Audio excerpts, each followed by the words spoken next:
আজকে আমি মাংস কিনতে কোথায় গেলাম। হ্যালো বন্ধুরা, আসসালামু আলাইকুম রহমতুল্লাহ। কি অবস্থা সবার? আশা করি সবাই ভালো আছেন। আলহামদুলিল্লাহ, আমিও ভালো আছি। আজকে আমার আম্মা বললো, বাবা যা তো একটু মাংস ধরে এত। তাই তো আমার R15টা নিয়ে চলে পড়লাম, কিন্তু হঠাৎ করে সাইকেলের চেনটা পড়ে গেল। অবস্থাটা খুব খারাপ। এত চেন পরে আর ভাল লাগে না। তারপরে যাচ্ছি এই R15 করে। হঠাৎ করে একটা পুলিশের গাড়ি চলে গেল। তারপরে পাকা রাস্তায় চলে আসলাম আর যাচ্ছি R15টা করে ধনজনপুর বাজারে, যেখানে মাংস বিক্রি হয়। দেখেন ক্ষেতগুলো কত সুন্দর রয়েছে, চারিদিকে শুধু ধান আর ধান। কত সুন্দর একটা ভিউ।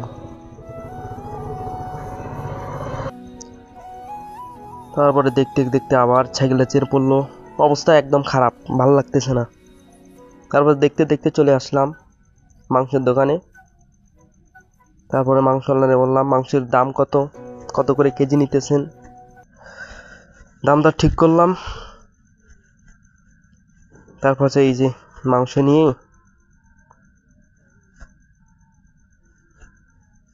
বাড়ির উদ্দেশ্যে রওনা দিলাম।